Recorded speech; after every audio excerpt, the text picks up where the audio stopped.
class, and the title is The Little Science Behind Creation. Please welcome Emilio.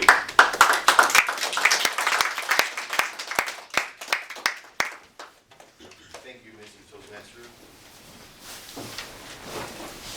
A little bit of neuroscience is not going to hurt anyone, especially if it's done in a very simplistic way, in order for everyone to grasp the most useful part of it.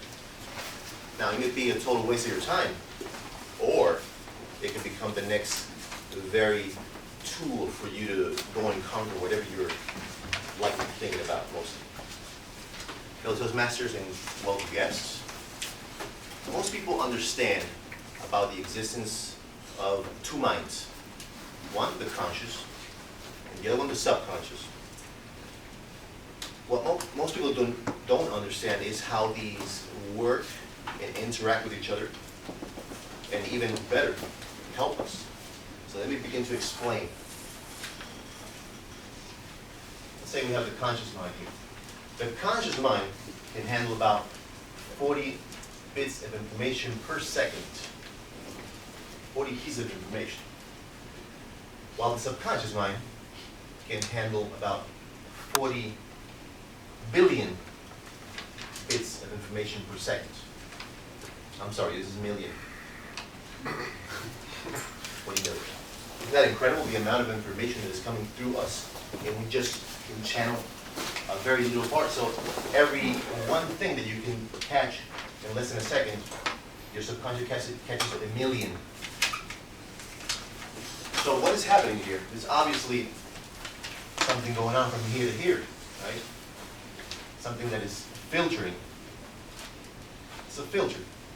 And the filter is an actual, let's say, component that is located in the base of the skull. And its function is to guard keep all the information going through. And that organ is called the reticular activating system. Let's call it the RAS. And the function is to neutralize everything that comes through in order to become conscious of it, right? Now, what is it being filtered based on? It filters based on what you focus. It's an important word here. I don't know if you can see this, but whatever you can focus that you can emotionalize through thought, by consistent thought, is going to be filtered. Like you're saying, this is important to me. You become conscious about it. Now, why? Let's say I get this important amount of money, all of a sudden I don't have a car, and I say, I want to buy a car now, right? So I make my research, and I say, this is the car that I love. I fall in love with this car, and all of a sudden now, I go to the street, everything I see is that car. Passing by, and I meet this client who's driving this car, and I park. There's this car parked next to me. I even turn on the TV. There it is, a car, a commercial saying how to finance it. You see what's going on here? You're actually telling your mind something that you want, and repeatedly thinking about it until you emotionalize it, and then you filter. You're saying, this is important to me. And now what is this doing? The function is to show it to you in all possible ways in relations to that thing that you're thinking. Now, this works also in the opposite way.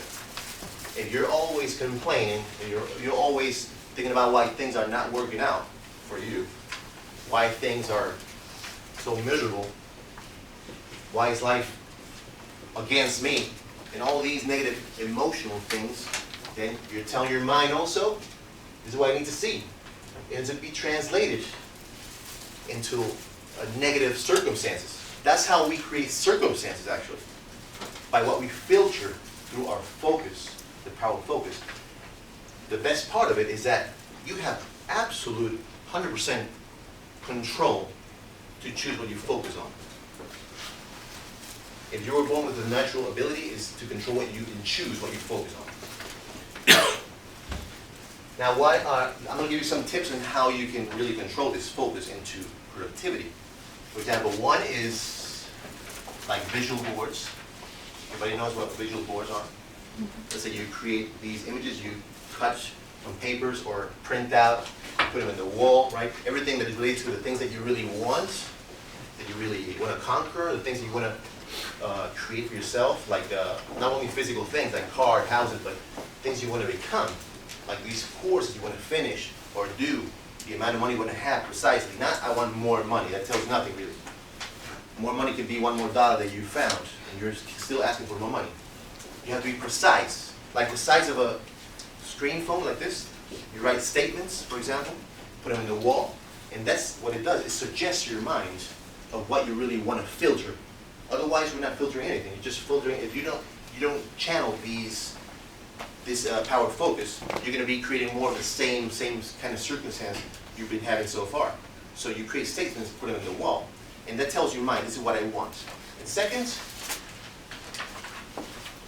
through repetition, of course.